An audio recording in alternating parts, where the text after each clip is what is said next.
नमस्कार। कहानी संसार में लीजिए सुनिए हिंदी के प्रसिद्ध कथाकार और नाटककार जयशंकर प्रसाद की लिखी कहानी तानसेन। यह छोटा सा परिवार भी क्या ही सुंदर है। सुहावने आम और जामुन के वृक्ष चारों ओर से इसे घेरे हुए हैं।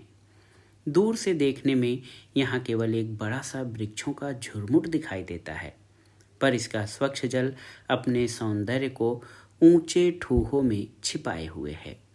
कठोर हृदयाधरणी के वक्षस्थल में यह छोटा सा करुणा कुंड बड़ी सावधानी से प्रकृति ने छिपा रखा है। संध्या हो चली है। विहंग कुल कोमल कलरव करते हुए अपने अपने नीड़ की ओर लौटने लगे हैं।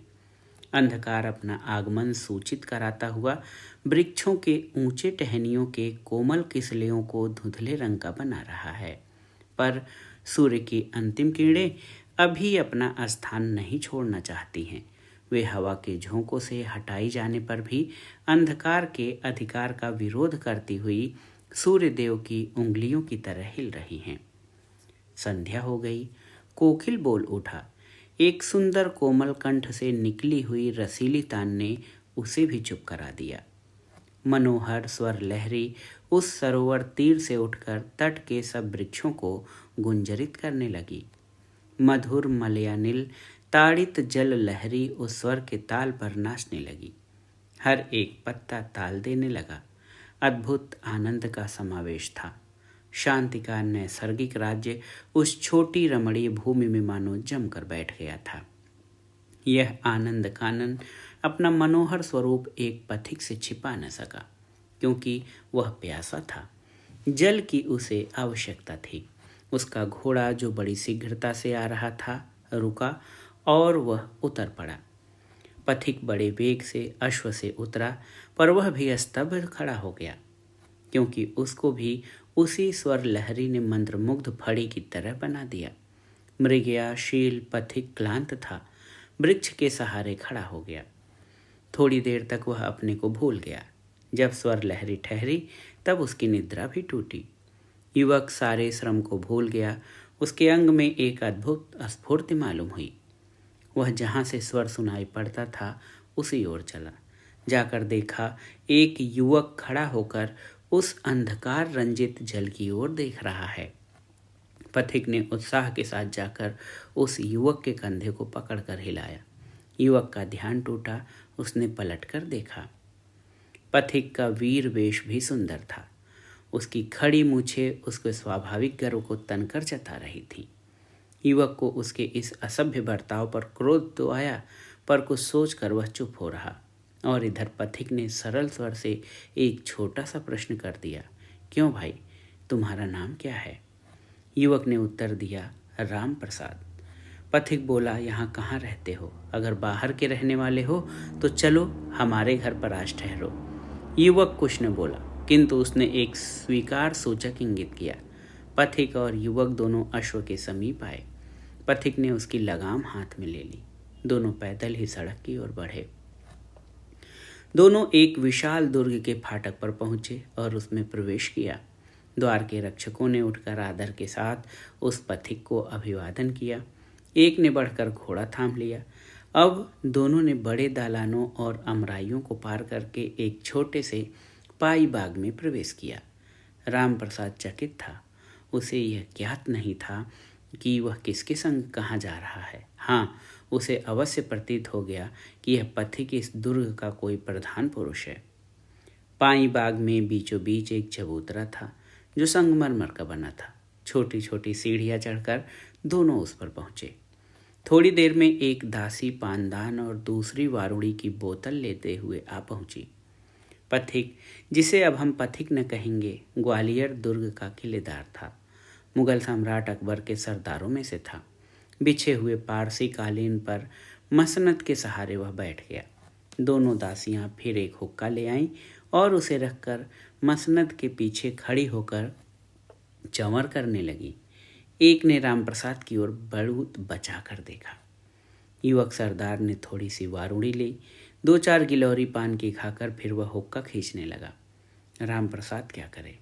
बैठे बैठे सरदार का मुंह देख रहा था। सरदार के ईरानी चेहरे पर वारुड़ी ने वार्निश का काम किया।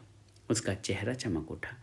उत्साह से भरकर उसने कहा, राम प्रसाद, कुछ कुछ गाओ। यह उस दासी की ओर देख रहा था। राम प्रसाद सरदार के साथ बहुत मिल गया। उसे अब कहीं भी रोक टोक नहीं है। उसी पाई बाग में उसके रहने की जगह है। अपनी खिचड़ी आँच पर चढ़ाकर प्रायः चबूतरे पर आकर गुनगुनाया करता। ऐसा करने की उसे मनाही नहीं थी। सरदार भी कभी कभी खड़े होकर बड़े प्रेम से उसे सुनते थे। किंतु उस गुनगुनाहट ने एक बड़ा बेढब कार्य किया।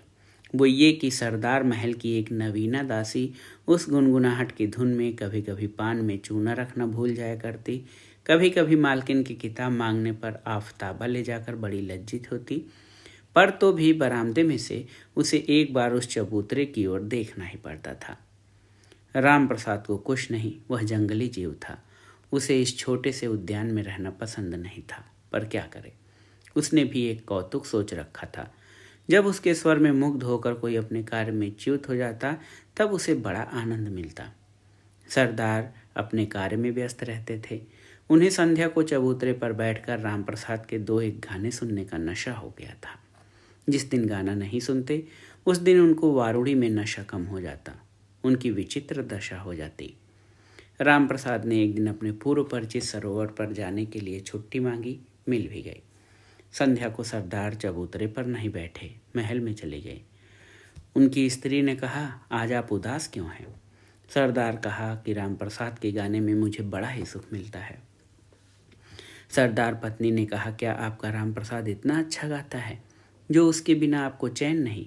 मेरी समझ में मेरी बांदी उससे अच्छा गा सकती है। सरदार ने हंसकर कहा, भला उसका नाम क्या है? सरदार की पत्नी बोली, वही सौसन जिसे मैं दिल्ली से खरीद कर लाई हूँ। सरदार ने कहा, क्या खूब, अजी उसको तो मैं रोज़ देखता हूँ।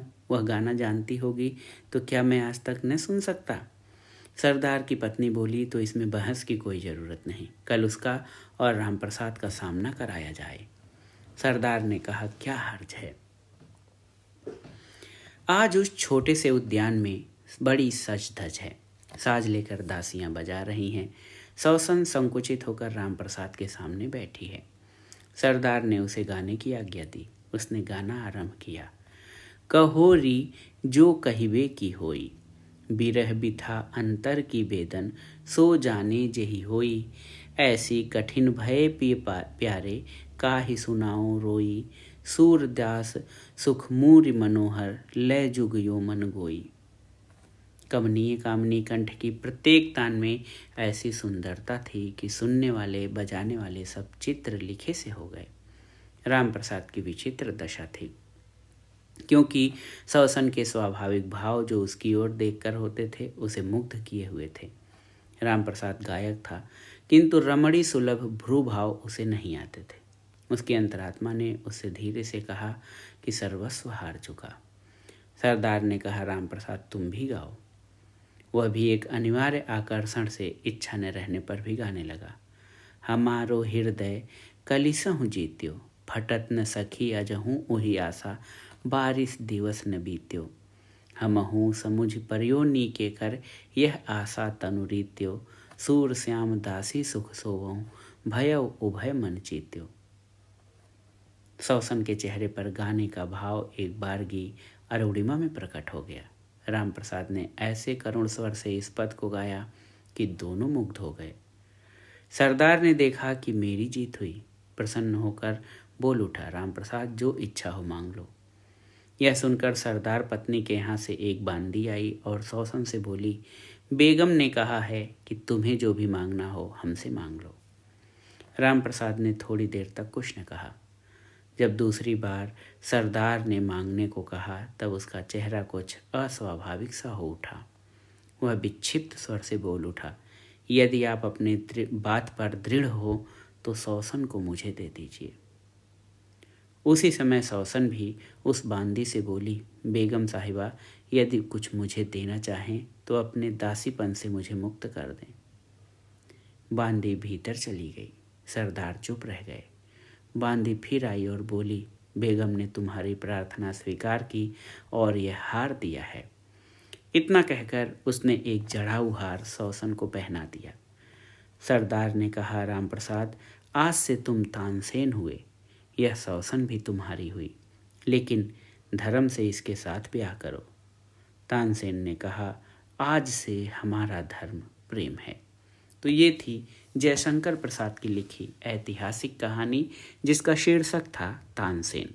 आप जानते हैं कि प्रेम दो दिलों को बांधने का महत्वपूर्ण बंधन है, और ये प्रेम जो है अमर होता है, और हमें पता भी नहीं चलता कि प्रेम कैसे होता है, जैसा कि तानसेन और सौसन के बीच हुआ। तो ये कहानी आपको कैसी लगी, हमें कमेंट बॉक्स में ज़रूर बताइएगा। कहानी सुनने के लिए धन्यवाद। नमस्कार।